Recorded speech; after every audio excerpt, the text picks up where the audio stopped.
Welcome to the IFRS health education videos. Today we're going to talk about hypospadias for rural surgeons. How does hypospadias develop? It's actually a congenital lesion. If you look at the growth of the fetus in the uterus, till 8 weeks there's no difference between male and female. And then from 8 weeks to about 20 weeks, the phallus starts growing. As the phallus grows, there's a urethral groove which forms the urethra. At the same time, from the glands near the tip, there's a ectodermal orifice which develops a tube in the glandular urethra. Defects in these form the hypospadias. And the most common defect is usually the place where the two tubular structures join at the corona. And the classification is primarily whether it's anterior or distal, where it's either granular or subcoronal, or in the middle, where it can be distal penile, mid-shaft, proximal penile hypospadias, or posterior, it can be penoscrotal, scrotal, or even perineal. This is a common way in which they're classified. How common are these hypospadias? The usual incidence is about 1 in 200 births. And it's much more common in the West compared to the Asian population or the African population, where it's much, much less. Usually about 7% of those with the hypospadias have relatives who have hypospadias. And probably it's related to the prenatal androgen exposure or some mutations in the pi alpha reductase and so on. Although there's no convincing proof for any of these. What are the anatomical problems which are associated with the hypospadias? The obvious thing which the patient comes with is the abnormal opening of the urethra, which can be anywhere according to the classification. Then the next most important thing is that there is a ventral curvature or chordae, which is commonly called. And then there's also the abnormal distribution of the foreskin, which forms something like a hood over the glands.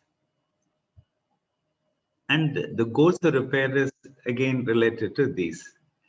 One of the goal is to have a good cosmetic appearance. And as a urologist, you want a good urinary stream. And another important thing is that the penis should be made straight so that intercourse and deposition of semen is possible. When is the right time to operate? It's ideally between about 6 to 18 months. This is because this is the time when the risk because of anesthesia is much less. If you're concerned about the cosmetic value, then the earlier you operate, the better. Because within the first 48 hours, there's hardly any scars. But then anesthesia becomes more risky and more of a problem. And this is not an emergency. And with now development of magnification and smaller sutures, there's no need to worry about the various dimensions. Any size can be operated. The steps of the operations are simple. The first step you do in any surgery is to deglove the penis. In other words, remove the skin from the coverings of the corpora. The next step is to do what is called orthoplasty or straightening the ventral curvature. The third step is urethroplasty. And finally, you need to do a glandsplasty. So these are the steps which are involved.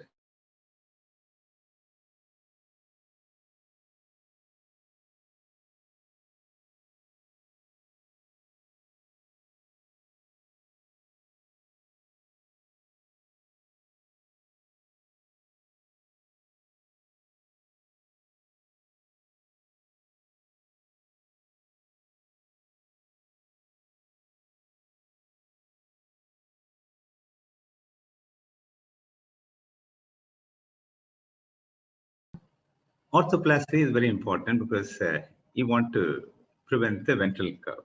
If the ventral curve is less than 15 degrees, sometimes they say it's okay, you don't need to do any special repair. And how do you test it in child or at the theater? So here we use what is called Jitti's test. Apply a tourniquet at the base of the penis and inject saline, which stimulates erection. And it has to be done with the smallest available needle. And then you divide the urethral plate or tissues and try and straighten the penis. Very rarely, you might have to use dorsal plication for straightening the penis.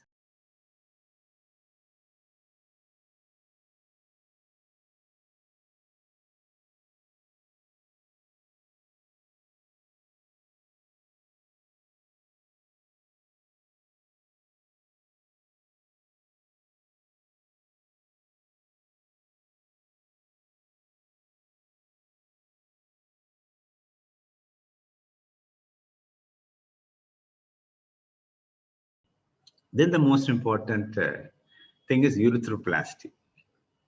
So here, if the urethral plate is available, if there's no cordy, the distal urethral plate can be used for tubulization. And otherwise, you need to form a tube with the island flap, like Asopa surgery or ducket surgery. And then you also have the urethral plate replacement surgeries with these.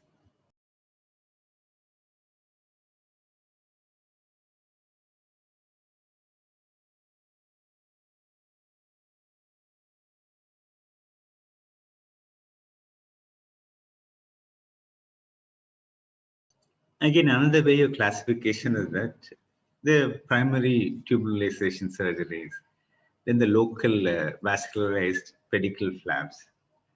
Then there is also surgeries which are not very popular, which involves tissue grafting, especially from the buccal mucosa. And then locally, the metal advancement techniques. And very recently, we have described dividing the corpus spongiosum from the cavernosum and pulling it up and using the normal urethra, which is elastic in fact. This is one of the common surgeries called PIP. Here the urethral plate is incised and tubularized. And the healing takes place about 1 millimeter a week. And it starts growing from both ends. So you need to wait for sufficient time, depending on how much distraction is there after suturing. Then the island tubes are the most commonly used single stage surgery. Here the inner layer of the prepuce is used here for tubulization. And the vascularity is maintained by first, of course, you deglove the penis and then you remove the skin so that the vascular pedicle remains. And this is probably the most commonly used single stage procedure.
Then the gangplasty also can be done two ways. One, you can separate and then suture the tube and then close it.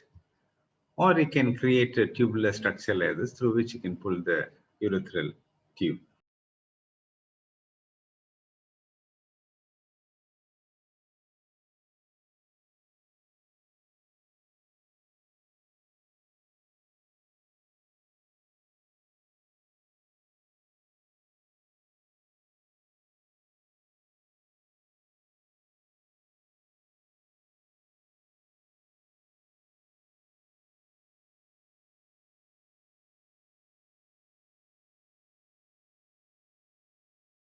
This is a picture of the buccal mucosa full thickness graft. What are the outcomes? The unfortunate thing with the hypospadias repair is that little bit of infection can jeopardize the entire surgery, and especially because the vascularity is coming from the base of the penis. So in the distal hypospadias, there's about 5 to 10% chances of breakdown, which is almost 15 to 56% in the proximal hypospadias repair. So it's understood that you always have at least a small fistula. And these are the big complications that can occur. The fistula is, of course, the most common one. You can have meatal stenosis, urethral stenosis, glans dehiscence, diverticulum, and so on.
So the important thing to remember is that vascularity is very important. And so is important to prevent the infection. And then one more thing you need to remember in the post-operative period is that unlike the normal urothelium, which has a peristaltic movement to move the urine away, there's nothing like that with the skin tubes. So the patient has to manually push the urethra and empty the bladder after he passes urine. And again, you need to remember if the surgery is carried out in an adult, erections are important consideration. So it's a surgery which can be done even by rural surgeons in rural areas. The anesthesia is important. And if not anything, at least the double stage procedure is fairly easy for the rural surgeons to carry out. Thank you.